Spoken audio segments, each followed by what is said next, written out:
নমস্কার, শিক্ষায় আপনাদের স্বাগত। আজকে আমরা যে বিষয়টা নিয়ে পড়াশোনা করব বা যে বিষয়টা নিয়ে আলোচনা করব সেটা হলো মানিটারি পলিসি।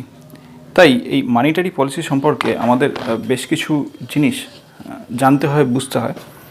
প্রথমে আমরা যেটা শুরু করব সেটা হচ্ছে যে কোন দুটো পলিসি আমাদের পড়তে হয়। প্রথমে আমরা শুরু করছি পলিসি। পলিসি দুটো আছে, একটা হচ্ছে ফিসকাল পলিসি, আরেকটা হচ্ছে মানিটারি পলিসি। এইবার এই যে ফিসকাল পলিসি আছে এইটা কে দেখে, আর মানিটারি পলিসি সেটা কে দেখে? ফিসকাল পলিসিটা দেখে হচ্ছে গভর্নমেন্ট অফ ইন্ডিয়া, আর মানিটারি পলিসিটা দেখে হচ্ছে reserve bank of India. WBCS এর সিলেবাসে স্পেশাল এমফাসিস দেওয়া হয়েছে এই টপিকটাকে, মানে monetary policy of reserve bank of India. তাই আমাদের জন্য এই টপিকটা খুবই গুরুত্বপূর্ণ, রিজার্ভ ব্যাঙ্ক অফ ইন্ডিয়ার মানিটারি পলিসি। এখানে আমরা কী কী জিনিস পড়ব? একটা কোয়ালিটেটিভ, একটা কোয়ালিটেটিভ আরেকটা কোয়ান্টিটেটিভ পলিসি আমরা পড়ব। তার আগে আমরা কিছু জিনিস বলে নিতে চাইছি, সেটা হচ্ছে ফিসকাল যে পলিসি আছে সেই পলিসি যেটা গভর্নমেন্ট অফ ইন্ডিয়া ডিসাইড করে সেটা কি? সেটা হচ্ছে বাজেটের মাধ্যমে। এখানে কি আছে? এখানে রেভিনিউ রিসিপ্ট, ক্যাপিটাল রিসিপ্ট আর এক্সপেন্ডিচারের কথা বলা হয়েছে। মানে হচ্ছে রিসিপ্ট প্লাস এক্সপেন্ডিচার। একটা বছরে গভর্নমেন্টের যা ইনকাম হয় আর গভর্নমেন্ট যেটা এক্সপেন্ডিচার করে, এই দুটোকে মিলে যে জিনিসটা তৈরি হয় সেটাকেই বলে গভর্নমেন্টের ফিসকাল পলিসি। এবার আমরা যখন রিজার্ভ ব্যাঙ্ক অফ ইন্ডিয়ার মানিটারি পলিসি দেখব তখন একটা জিনিস জানবো, সেটা হচ্ছে ইনফ্লেশন। তাহলে যদি বলা হয় যে ইনফ্লেশন কে কন্ট্রোল করে, ইনফ্লেশনটাকে কে কন্ট্রোল করে? ইনফ্লেশনটাকে কিন্তু generally monetary policy of RBI এর প্রধান কাজ। রিজার্ভ ব্যাঙ্ক অফ ইন্ডিয়ার এখন প্রধান কাজই হচ্ছে আর কিছু বিষয় নিয়ে মাথা ঘামানো না, শুধুমাত্র মানিটারি পলিসি নিয়ে মাথা ঘামানো। কিন্তু ইনফ্লেশনকে কি ফিসকাল পলিসি প্রভাবিত করে? হ্যাঁ, ইনফ্লেশনকে ফিসকাল পলিসি প্রভাবিত করতে পারে, মানে করেই। যেরকম একটা উদাহরণ আমরা আগে দিয়ে নিচ্ছি, যে এই যে গভর্নমেন্টের যদি এক্সপেন্ডিচার বেড়ে যায়, গভর্নমেন্টের এক্সপেন্ডিচার যদি ইনক্রিজ করে তাহলে মানুষের হাতে কী হবে? টাকা বেশি আসবে, মানি সাপ্লাই বেড়ে যাবে। মানে গভর্নমেন্ট যে এক্সপেন্ডিচার করবে সেটা ভোটের খাতাতেও এক্সপেন্ডিচার করতে পারে, রাস্তা তৈরি করতে পারে মানরেগা পলিসির মাধ্যমে। তো যে কোনোভাবেই এই যে এক্সপেন্ডিচারটা বাড়ছে সেটা ঘুরে মানুষের হাতে আসছে। তা মানুষের হাতে টাকা বেড়ে যাওয়া মানেই তো ইনফ্লেশন হওয়া, মুদ্রাস্ফীতি হওয়া।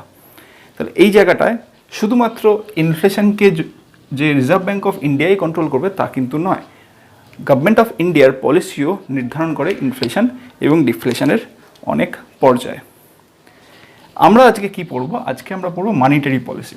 ফিসকাল পলিসি সম্পর্কে একটা ভিডিও আমাদের দেওয়া আছে, একটা লাইভ ক্লাস করানো হয়েছিল ফেসবুক পেজে। ডেসক্রিপশন বক্সে কিছু লিঙ্ক দেওয়া থাকবে। কী কী লিঙ্ক? ফেসবুক পেজের লিঙ্ক দেওয়া থাকবে, সেখান থেকে দেখতে পারো। দ্বিতীয়, হোয়াটসঅ্যাপ গ্রুপের লিঙ্ক দেওয়া থাকবে, বিভিন্ন আপডেট পাওয়ার জন্য দেখতে পারো।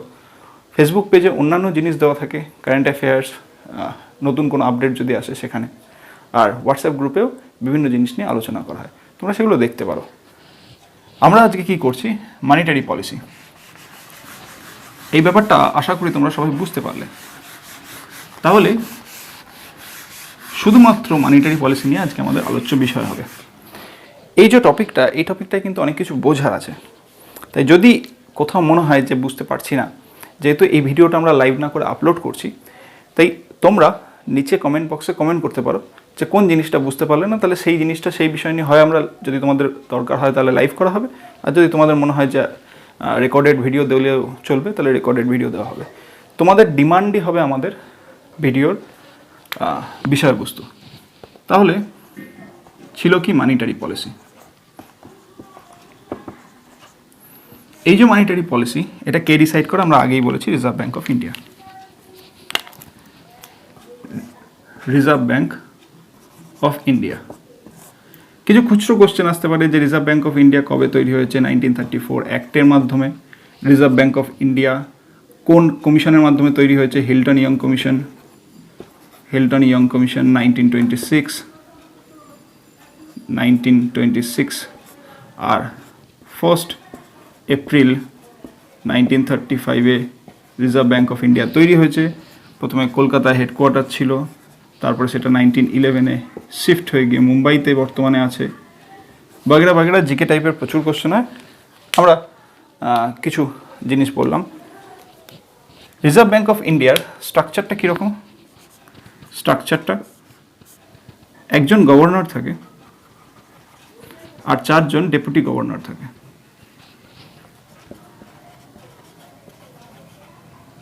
তো যদি বলা হয় প্রথম governor of reserve bank of India কে ছিলেন, জিকে টাইপের প্রশ্ন, কি হবে?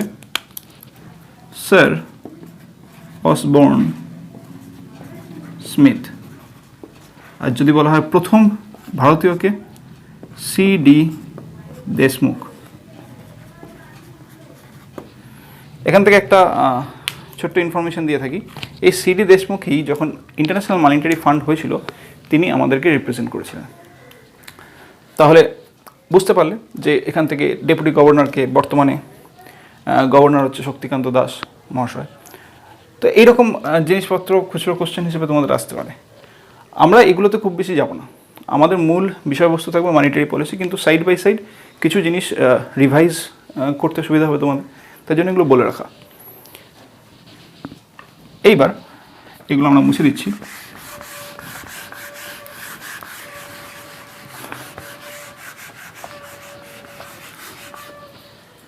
রিজার্ভ ব্যাঙ্ক অফ ইন্ডিয়াকে এই যে মনিটারি পলিসির দায়িত্বটা দেওয়া হয়েছে, মনিটারি পলিসির যে দায়িত্বটা দেওয়া হয়েছে, এই দায়িত্বটা রিজার্ভ ব্যাঙ্ক অফ ইন্ডিয়ার দুটো জায়গায় পড়ছে। একটা ব্যাঙ্ক, একটা নন ব্যাঙ্ক।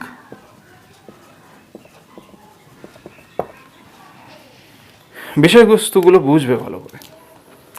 ব্যাংকের ওপর রিজার্ভ ব্যাঙ্ক অফ ইন্ডিয়ার যে দায়িত্বটা পড়েছে সেটা পড়েছে হচ্ছে ব্যাংকিং রেগুলেশন অ্যাক্টের মাধ্যমে। ব্যাংকিং রেগুলেশন অ্যাক্ট 1949 মাধ্যমে, ঠিক আছে। নন ব্যাংক এর ক্ষেত্রেও বেশ কিছু দায়িত্ব তার পড়েছে। RBI Act 1934, Banking Regulation Act 1949 আর পেমেন্ট অ্যান্ড সেটেলমেন্ট অ্যাক্ট 2007 এই অনুযায়ী। মানে এখানে কি কি আছে? পেমেন্ট অ্যান্ড সেটেলমেন্ট অ্যাক্ট, বর্তমানে তোমরা জানো যে পেমেন্টগুলো করো ইউপিআই দিয়ে, আইএমপিএস দিয়ে, এনইএফটি দিয়ে, বা যে কোনো ডিজিটাল ট্রানজ্যাকশন যেগুলো হয় সেগুলো পেমেন্ট অ্যান্ড সেটেলমেন্ট অ্যাক্ট 2007 আন্ডারে পড়ে, এবং সেখান থেকে আরবিআই সেই দায়িত্বটা আছে সুপারভাইজ করা। একটা কেস নিশ্চয়ই শুনেছো যে গুগল পে, তার কিন্তু কোনো রেজিস্ট্রেশন নেই। গুগল পে কি বলছে, সে রেজিস্ট্রেশন এই জন্য নেয়নি কারণ সেটা কোনো ওয়ালেট না। সে কি করে, একটা ব্যাংক থেকে আরেকটা ব্যাংকে ভীম যে ইউপিআই অ্যাপটা আছে সেখান থেকে এক ব্যাংক থেকে আরেক ব্যাংকে টাকা ট্রান্সফার করে।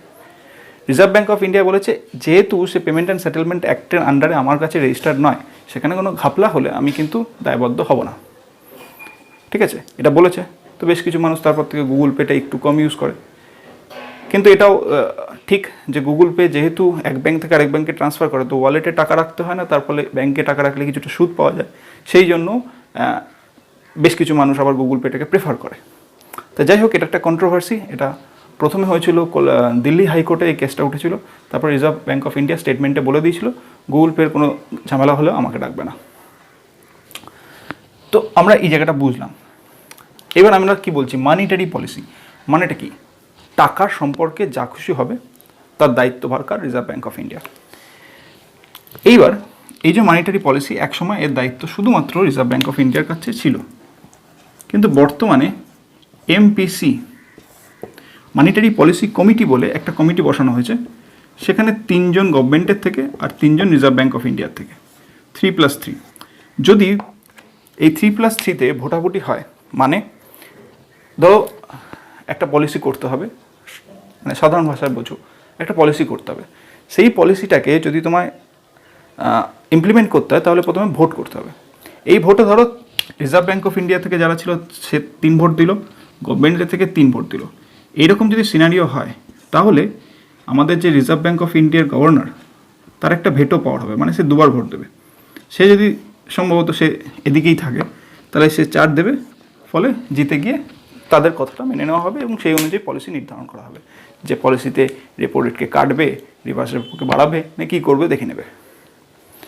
এই জায়গাটা তোমরা বুঝতে পারলে এটা একটা ওভারঅল রিপ্রেজেন্টেশন কি করে, মানে কোন পাওয়ার কার আন্ডারে আছে, পাওয়ার মেকানিজমটা তোমরা বুঝলে।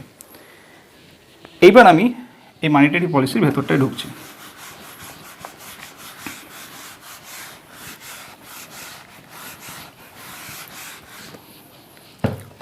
প্রথম বিষয় সেটা হচ্ছে আরবিআইয়ের কী কী ফাংশন থাকে। প্রথমে আমরা বলেছিলাম যে আরবিআই কী করে, টাকা ছাপায়। দ্বিতীয়ত কী করে, আরবিআই মনিটারি পলিসি নির্ধারণ করে, এবং এই মনিটারি যে পলিসি আছে তাকে আমরা দুটো ভাগে ভাগ করেছিলাম, একটা কোয়ালিটেটিভ আরেকটা কোয়ান্টিটেটিভ। সাধারণত কোয়ান্টিটেটিভ থেকেই বেশি প্রশ্ন হয়। সেখান থেকে কি হয়, repo, CRR, SLR, reverse repo, bank rate, এই সমস্ত নিয়ে সবসময় কথাবার্তা হয়। কিন্তু মনে রাখতে হবে কোয়ালিটেটিভ কন্ট্রোলটাও কিন্তু একটা বড় সড়ো জিনিস, যেখানে পিএসএল নর্মসটাকে খুব ভালো করে দেখা হয়। পিএসএল মানে কি, প্রায়োরিটি সেক্টর লেন্ডিং। মানে একটা ব্যাংক ধরো তার 100 টাকা আছে, ঠিক আছে, সেই 100 টাকার আন্ডারে, আমি খুব শর্টে অনেক কিছু বোঝানোর চেষ্টা করছি, বুঝতে না পারলে কিন্তু বলবে যে কোন জায়গাটা তুমি বুঝতে পারছো না, সেই অনুযায়ী আমরা হয় তোমাদের ডিমান্ড অনুযায়ী হয় লাইভ করবো, নয় আপলোডেড ভিডিও হবে। ধরো ব্যাংকের কাছে 100 টাকা আছে, ব্যাংক সেখান থেকে কি করতে হবে, ক্যাশ রিজার্ভ রেশিও হিসেবে 4% নিজের কাছে কেটে রেখে দেবে। কার কাছে কাটবে, নিজের কাছে কেটে আরবিআইকে জমা দেবে, গচ্ছিত দেবে, ঠিক আছে। সিআরআর মানেই কিন্তু আরবিআইকে গচ্ছিত দেওয়া। এখানে কিন্তু ব্যাংক কোনো সুদ পাবে না, মানে ওই টাকাটা জাস্ট ভরসে দেওয়ার জন্য। মানে ধরে নাও, এরকমভাবে ভাবতে পারো যে তুমি রেন্টে আছো, সিকিউরিটি ডিপোজিট যেটা দিতে হয়, সেই সিকিউরিটি ডিপোজিটটা হচ্ছে ব্যাংকের CRR given to the RBI. দ্বিতীয় যে ব্যাপারটা হচ্ছে সেটা ধরো এসএলআর। এসএলআরটা কত, ধরে নাও আপাতত অঙ্কের হিসাবের জন্য 20%, এখন অনেকটা কমে গেছে 18.25, তবু 20% ধরে নাও। তাহলে 20% এই যে এসএলআর মানে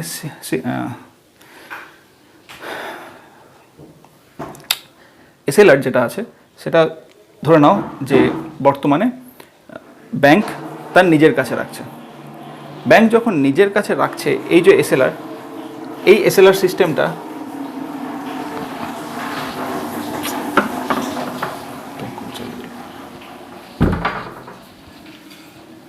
এই যে এসএলআরটা আছে, এইটা ব্যাংক ধরো 20% যেটা রাখছে সেটা নিজের কাছে রাখছে, মানে ব্যাংকের নিজের কাছে। সেখান থেকে ব্যাংক কিছু পার্সেন্ট ইনভেস্ট করতে পারে। কোথায় ইনভেস্ট করতে পারে, 3টে জায়গা আছে তার জন্য। একটা হচ্ছে ধরো গোল্ড, গভর্নমেন্ট সিকিউরিটি। এই গভর্নমেন্ট সিকিউরিটিকে আবার দুটো ভাগে ভাগ করা যায়, টি বিল বা জিস্যাক, মানে ট্রেজারি বিল অথবা গভর্নমেন্ট সিকিউরিটি। তাহলে এই যে তুমি বুঝলে যে 100 টাকা যদি থাকে তার 20 টাকা নিজের কাছে রাখতে হলো। এটা ধরে রাখো, ধরো ভাড়ায় আছো, তো তোমার কাছে একটা তোমার সিকিউরিটি ডিপোজিট বাড়ি এলাকায় দিতে হচ্ছে, আরেকটা তুমি নিজের সুরক্ষার জন্য রেখে যাচ্ছ, যদি ভবিষ্যতে ভাড়াটা বাড়ে সেখান থেকে আমি অ্যাডজাস্ট করব। তাহলে এখান থেকে 24 টাকা যদি চলে যায়, 24 টাকা চলে যাওয়ার পর কত টাকা থাকে, 76 টাকা থাকে। এই যে 76 টাকা রইল, এই 76 টাকার ওপর আরবিআইয়ের কিছু গাইডলাইন দেওয়া আছে যে এগ্রিকালচারকে তুমি 18% লেন্ড করবে, এমএসএমইকে 5% লেন্ড করবে, বাকি SC ST OBC মহিলা তাদেরকে কিছু পার্সেন্ট তোমাকে লেন করতেই হবে। এই যে গাইডলাইন এটাকে বলা হয় প্রায়োরিটি সেক্টর লেন্ডিং, মানে ওই সেক্টরগুলো হচ্ছে প্রায়োরিটাইজ করে দেওয়া হয়েছে বাই দ্য RBI। বুঝতে পেরেছো? তো এই জিনিসটা প্রথম মাথায় রাখতে হবে, এটা একটা কোয়ালিটেটিভ কন্ট্রোল। CRR আর SLR তোমরা বুঝতে পারলে কি জিনিস। একটা ব্যাংক RBI-কে দিয়ে দেয়, আরেকটা ব্যাংক নিজের কাছে রাখে। এবার প্রশ্ন হতে পারে যে এটা কেন? এটার কারণটা কিছুই না, একটা টার্ম একে ডিনোট করে, তাকে প্রিভেন্ট করার জন্যই এই দুটো নর্ম দেওয়া হচ্ছে। টার্ম দুটোর নাম হচ্ছে ব্যাংক রান। মানে হঠাৎ ধরো এই যেমন পাঞ্জাব ন্যাশনাল ব্যাংকের সঙ্গে UBI মার্জ করে গেছে, তো UBI-এর মানুষজনের হঠাৎ মনে হতে পারে, বা এলাহাবাদ ব্যাংকের কাস্টমারদের মনে হতে পারে যে ইন্ডিয়ান ব্যাংক হয়ে যাচ্ছে এলাহাবাদ ব্যাংক, তাহলে আমাদের টাকাগুলো সব ভস্মে চলে যাবে, সব লোটপাট হয়ে যাবে। বা ইয়েস ব্যাংক যখন প্রায় ইনসলভেন্টের জায়গায় চলে আসছিল, অনেক মানুষ ইয়েস ব্যাংক থেকে টাকা তুলে নিচ্ছিল। তো এই ধরো হঠাৎ করে মানুষজন টাকা তুলে নিচ্ছে, ব্যাংকের মূল কাজ কি? ব্যাংক কি করে এটা বোঝা তোমাদের দরকার। আমরা হয় কারেন্ট অ্যাকাউন্ট অথবা সেভিংস অ্যাকাউন্টের মাধ্যমে ব্যাংকে টাকা জমা দিচ্ছি, অথবা ফিক্সড ডিপোজিট বা রেকারিং ডিপোজিটের মাধ্যমে ব্যাংকে টাকা দিচ্ছি। ব্যাংক সেই টাকাটা কি করে? লেন্ড করে। তো বাই মানে লেন্ড মানে কি? লোন দেয়, কাস্টমারদের লোন দেয়। সেখানে ধরো তোমাকে ফিক্সড ডিপোজিটে দিচ্ছে 6% সুদ, বর্তমানে 6.25 6.75 এরকমই চলছে। আর লোন তোমায় ধরো কিছু নিতে গেলে তোমায় 12% লোন দিচ্ছে। তো দেখো 12 আর তোমায় দিচ্ছে 6, মাঝখানে 6 টাকা কার? ব্যাংকের। ব্যাংক এভাবেই ইনকাম করে। ওই জন্যই তুমি দেখবে অনেক বেশি ব্যাংক খরচা করে তার অ্যাডভার্টাইজমেন্টে of credit card, loan, house loan. আমরা যে বিষয়টায় ছিলাম সেটা বোঝা গেছে নিশ্চয়ই, আমাদের কানেকশন কেটে গেছে। যেটা আমরা বোঝাচ্ছিলাম সেটা আমি এখানে ছোট্ট করে লিখে দিই। বোঝাচ্ছিলাম হচ্ছে ধরো ব্যাংক,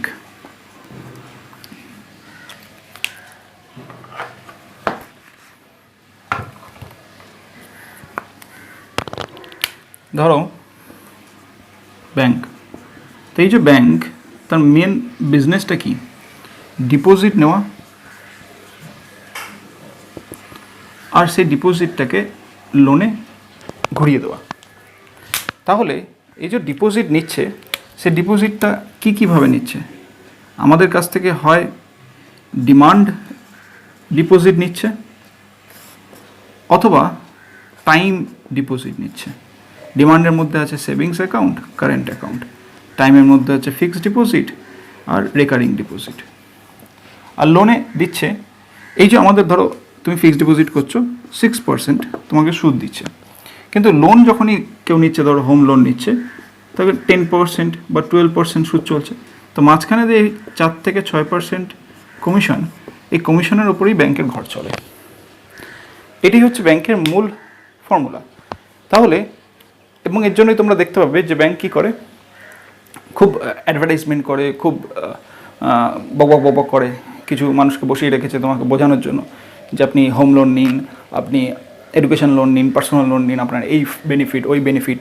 ফ্লিপকার্টে দেখবে big billion day, Diwali offer, তাতেও দেখবে কোনো মানে তোমার সেভিংস অ্যাকাউন্টের ওপর কিছু দেয় না, সব ক্রেডিট কার্ডের উপর দিচ্ছে। 10% ক্যাশব্যাক ক্রেডিট কার্ড। তুমি একটা ল্যাপটপ কিনতে যাও, ডেলের ল্যাপটপ, 10% ক্রেডিট কার্ডে ক্যাশব্যাক দেবে 1500 টাকা। তুমি মোবাইল ফোন কিনতে যাও, তাতেও দেখবে সব ক্রেডিট কার্ড, ঘুরে ফিরে সব ক্রেডিট কার্ড। সে HDFC হতে পারে, SBI হতে পারে, ICICI হতে পারে, অ্যাক্সিস ব্যাঙ্ক হতে পারে, যে কেউ হতে পারে, কিন্তু সে দেয় কি? সব ক্রেডিট কার্ড। ক্রেডিট কার্ড কি? একটা লোনের কার্ড। ঘুরিয়ে ফিরিয়ে তোমাকে সে লোন দেওয়ার চেষ্টা করে। লোন দিলে কী হবে? লোনের ওপর ইন্টারেস্ট খাবে 12%। ধরো আমার টাকা ব্যাংকে রেখেছি, SBI-তে রেখেছি, SBI লোনে তোমাকে দিয়েছে, তোমাকে বুঝিয়ে সুঝিয়ে ও একটা লোন দিয়ে 12% খেয়ে নিল।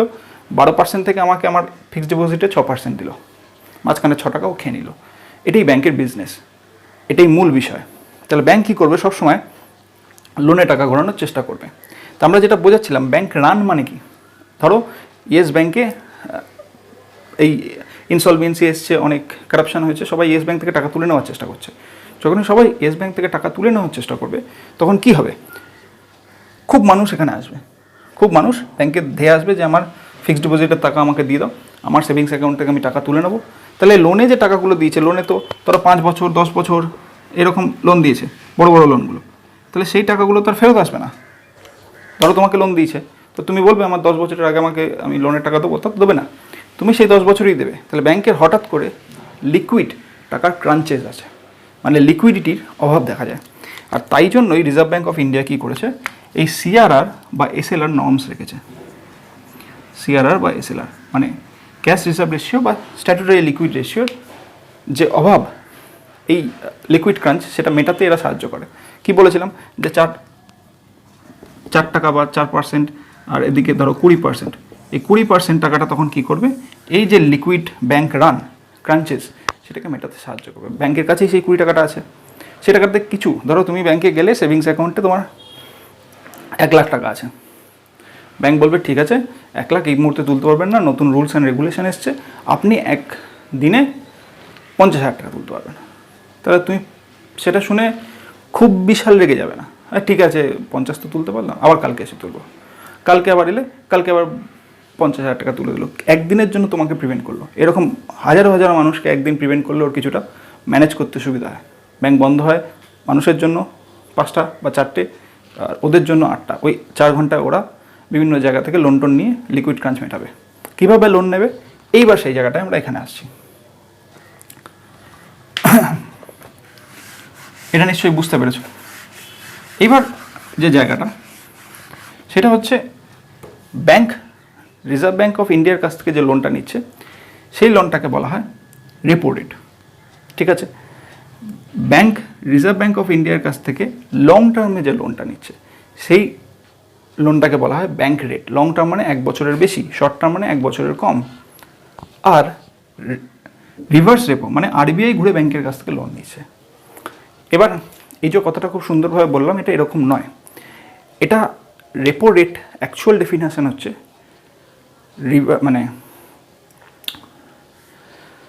মানে তুমি কোনো ডকুমেন্ট নিলে, মানে অ্যাকচুয়াল ডেফিনেশনটা এরকম, রিপারচেজ অফ এগ্রিমেন্ট, রিপারচেজ অফ এগ্রিমেন্ট, এটা হচ্ছে মোটামুটি অ্যাকচুয়াল ডেফিনেশন। মানে একটা এগ্রিমেন্ট হয়, ধরো ব্যাংক লোন দিচ্ছে, তো মানে সাধারণ ভাষায় তুমি এটাই বুঝলে, ব্যাংকের কাছ থেকে কী করে পারচেজ অফ এগ্রিমেন্ট হচ্ছে এই, খুব সিম্পল, যে ব্যাংক আরবিআইয়ের কাছ থেকে কিছু টাকা ধার নিচ্ছে, সেই টাকাটাই আবার আরবিআই ফেরত নিয়ে নিচ্ছে। ডিপ পারচেজ অফ এগ্রিমেন্ট কথাটার মানেটাই তাই। এইবার আমরা যে বিষয়টা নিয়ে আলোচনা করবো সেটা হচ্ছে রিভার্স রেপো। রিভার্স রেপোর ক্ষেত্রে ব্যাপারটা সেম হচ্ছে, যে এক্ষেত্রে উল্টোটা হচ্ছে, মানে আরবিআই ব্যাংকের কাছ থেকে টাকা ধার নিচ্ছে। ঠিক আছে, বোঝা গেল নিশ্চয়ই।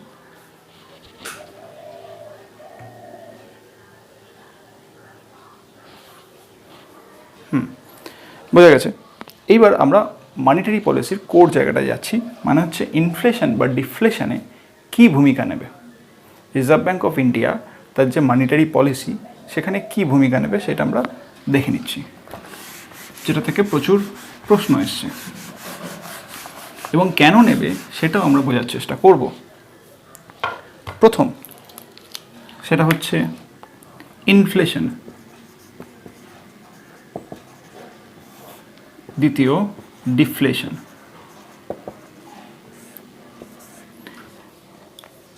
ইনফ্লেশন মানে কি মুদ্রাস্ফীতি, মানে মার্কেটে প্রচুর পরিমাণে টাকা আছে, জিনিসপত্রের দাম বেড়ে যাচ্ছে।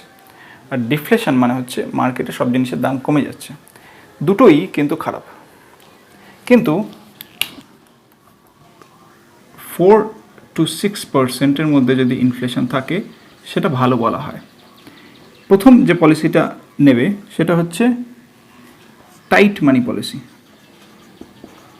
Tight money policy. ডিফ্লেশনে কী নেবে, ঠিক উল্টো, লুজ মানি পলিসি। বোঝা গেছে। দ্বিতীয় repo, reverse repo, bank rate সব বাড়িয়ে দেবে। এখানে কি উল্টো হবে, সব কমিয়ে দেবে। এবার ব্যাপারটা বোঝা যাক। রেপো মানে কি বলেছিলাম, ব্যাংক আরবিআই কাছ থেকে টাকা ধার নেবে, ঠিক আছে। এবার রেপো বেড়ে যাওয়া মানে ধরো 4% টাকা ধার দিচ্ছিল, এবার সেটা 6% দিচ্ছে। তাহলে যখন ব্যাংক সেই 6% টাকাটা নিয়ে আসবে, ধরো আগে 4 টাকায় নিয়ে আসতো, তাহলে 4 টাকাটা যখন কাস্টমারকে লোন দেবে, কাস্টমারকে ধরো যখন লোন দেবে তখন নিজের প্রফিট রাখবে। তো 4 টাকাটা কী করবো, আরও 4 টাকা প্রফিট করে 8%-এ কাস্টমারকে লোন দেবে। কাস্টমার তাও ঠিক আছে, 100 টাকা 8 টাকা সুদ দিতে হচ্ছে, চলো লোন নিই। কিন্তু 6 টাকার জায়গায় যখন 4 টাকা আরও অ্যাড হয়ে 10%-এ লোন দিচ্ছে, তখন আরও কম মানুষ লোন নেবে, ফলে মার্কেটে কম টাকা আসবে এবং মুদ্রাস্ফীতি ঠিক হয়ে যাবে। বুঝতে পারলে? আরেকটা বোঝাই, সেটা হচ্ছে রিভার্স রেপো। রিভার্স রেপোতে কী ছিল, আরবিআই ব্যাংকের কাছ থেকে ধার নেবে, ঠিক আছে, মানে ব্যাংক থেকে টাকাটা আরবিআইয়ের কাছে আসছে। তো এই ধরো ব্যাংক আরবিআই কী করলো, আগে 4 টাকা সুদ দিত, এখন 6 টাকা সুদ দিচ্ছে। ব্যাংকের প্রাইমারি কাজ কি, লোন দেওয়া। ব্যাংকের প্রাইমারি কাজ লোন দেওয়া। এবার ধরো ব্যাংক আগে 10%-এ লোন দিচ্ছিল, ঠিক আছে। এবার দেখো 4%, ব্যাংক দেখছে 4%, ধরো ব্যাপারটা দেখো যে ব্যাংক আরবিআইকে, ব্যাংক ধরো আগে আরবিআইয়ের কাছ থেকে যে লোনটা, মানে আরবিআই ব্যাংকের কাছ থেকে যে লোনটা নিত তাতে 4 টাকা সুদ দিত, ঠিক আছে। এখন ধরো সেটা বাড়িয়ে 6 টাকা সুদ দিচ্ছে, ঠিক আছে। এইবার ব্যাংকের প্রাইমারি কাজ কি, মানুষকে লোন দেওয়া, সেখান থেকে প্রফিট ইনকাম করা। তো মানুষকে লোন দিচ্ছে, মানে সাধারণ কাস্টমারকে লোন দিচ্ছে 10%-এ। এবার সাধারণ কাস্টমারকে যে 10%-এ লোন দিচ্ছে, যদি আরবিআই তার রিভার্স রেপোতে 4% সুদ দেয়, 4%, তাহলে ব্যাংক কী দেখবে যে আমি কাস্টমারকে দিচ্ছি 10 টাকায়, আর ব্যাংক যদি আমি আরবিআইকে দিই তাহলে 4 টাকা সুদ পাবো। তো কোথায় দেবে বেশি, দেবে কোথায় সুদটা, এদিকে টাকা ঘোরানোর জায়গাটা কমে যাবে। এইবার মানে ব্যাংক তখন সবসময় উইলিংলি লোনে খাটাবে, মানে কাস্টমারের কাছে টাকাটা পৌঁছে দেবে। কিন্তু এটাই যদি 6% বা 8% হয়ে যায়, তাহলে ব্যাংক কী দেখবে, ব্যাংক দেখবে সাধারণ মানুষকে আমি 10 টাকা সুদ দিচ্ছি, কিন্তু সেখানে রিস্ক আছে। সেই রিস্কটা যদি আমি একটু ম্যানেজ করে রিজার্ভ ব্যাঙ্ক অফ ইন্ডিয়াকে দিই, আমি তো 8 টাকা সুদ পাবোই, বা আমি 6 টাকা সুদ তো পাবোই, ওইটুকু আমার গ্যারেন্টেড, আমার নন পারফর্মিং অ্যাসেটের পরিমাণটা বাড়বে না। তাহলে আমি কি করব, আমি টাকাটা, মানে ব্যাংকটা টাকাটা গোটায় ঘুরিয়ে দেবে, রিজার্ভ ব্যাঙ্ক অফ ইন্ডিয়ার কাছে ঘুরিয়ে দেবে। এই যে জিনিসটা হচ্ছে, এতে কি হচ্ছে, টাকা মানুষের কাছে যাচ্ছে না, মানে মার্কেটে টাকা রিডিউস হয়ে যাচ্ছে, মার্কেটে টাকা আসা রিডিউস হচ্ছে, মুদ্রাস্ফীতি কমছে। তাহলে এই যে জায়গাটা, রেপো রেট বাড়ানো, ওপরের ছকে বুঝতে পারলে প্রথমটাতে, রিভার্স রেপো বাড়ানো দ্বিতীয় ছকে বুঝতে পারলে। ব্যাংক রেট কি, ব্যাংক রেট রেপো রেটের মতোই স্কিমটা, কিন্তু 1 বছরের বেশি, তাহলে ওটা ওই ওপরের স্কিমের মতো যাবে। 3টে ব্যাপারই বুঝতে পারলে। আশা করছি এই ভিডিওটাতে আমরা এইটুকুকে সীমাবদ্ধ রাখলাম, আরও অনেক কিছু জিনিসপত্র আছে, আমরা এইটুকুকে সীমাবদ্ধ রাখলাম, কারণ এই বিষয়টা যদি তোমরা বুঝতে পারো তাহলে সেকেন্ড জায়গাটা যাওয়া যাবে, আর যদি এই বিষয়টাই না বুঝতে পারো তাহলে সেকেন্ড জায়গাটা আমরা যেতে পারবো না। ইনফ্লেশন ডিফ্লেশনকে reverse repo, repo bank rate কীভাবে কন্ট্রোল করছে সেটা বুঝতে হবে। তার আগে ব্যাংকের অ্যাডমিনিস্ট্রেটিভ পলিসি, এমপিসি, ওগুলো বুঝতে হবে। কোয়ালিটেটিভ অ্যান্ড কোয়ান্টিটেটিভ টুল, সেটাকে বুঝতে হবে। পিএসএল মানে প্রাইমারি সেক্টর লেন্ডিং কী সেটা বুঝতে হবে। Cash reserve ratio, statutory liquid ratio কী সেটা বুঝতে হবে।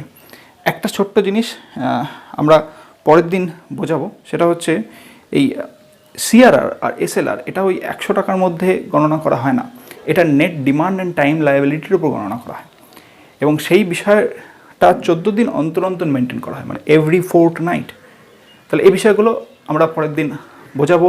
এই জিনিসটা বুঝলে তবে সেগুলো বুঝতে খুব সুবিধা হবে। আমরা আজকে যে জিনিসটা বুঝিয়েছি আমরা একবার রিভাইজ করছি। রিজার্ভ ব্যাঙ্ক অফ ইন্ডিয়ার কিছু static GK. Next, Reserve bank of ইন্ডিয়ার মানিটারি পলিসির মধ্যে qualitative and quantitative tool, quantitative টুলের মধ্যে CRR, SLR, repo rate, reverse repo rate, bank rate বুঝলাম।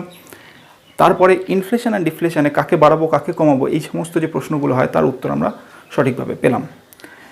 এরপরে আমরা এইগুলোকে নিয়ে আরও এগোবো। যদি এর মধ্যে কোনো ডাউট থাকে তাহলে কমেন্ট বক্সে কমেন্ট করবে, সেই ডিমান্ড অনুযায়ী আমরা ভিডিওটাকে সাজাবো।